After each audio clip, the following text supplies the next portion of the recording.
Voici le résumé du livre Le procès de Franz Kafka. Si ce genre de résumé te plaît, n'hésite pas à liker, commenter et t'abonner pour en découvrir plein d'autres. Un matin, sans prévenir, Joseph K. est réveillé par deux agents qui lui annoncent qu'il est arrêté. Pourquoi?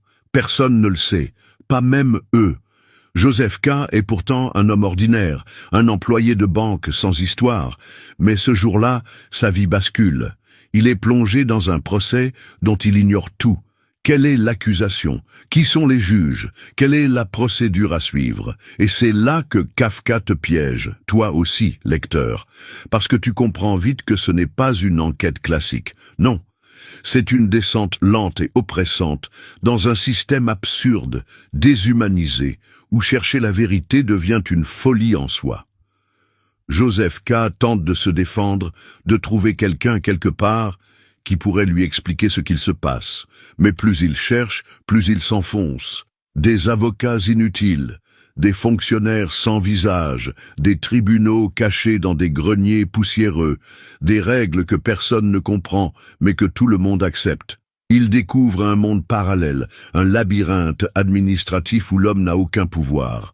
Chaque tentative pour échapper à ce procès invisible ne fait que renforcer son impuissance. Mais de quoi parle vraiment le procès? Kafka ne te raconte pas juste l'histoire d'un homme accusé, il te parle de toi, de ta place dans la société moderne. Il dénonce l'absurdité des systèmes bureaucratiques. Il met en lumière cette sensation d'être coupable sans savoir pourquoi. Coupable d'exister, de ne pas rentrer dans les cases. Il explore la peur sourde de l'autorité, cette force invisible qui décide de ta vie sans que tu puisses la voir ou la questionner. Joseph K., c'est l'homme moderne, écrasé par des lois qu'il ne maîtrise pas, perdu dans des règles qu'il subit. Et le pire dans tout ça, ce n'est pas la condamnation, c'est l'acceptation. Petit à petit, Joseph K. cesse de se battre. Il intègre cette logique absurde comme une fatalité, jusqu'à ce que le verdict final tombe sans jamais connaître son crime. Pourquoi ce livre est-il toujours aussi puissant aujourd'hui? Parce qu'en 2025, on vit encore dans des procès invisibles.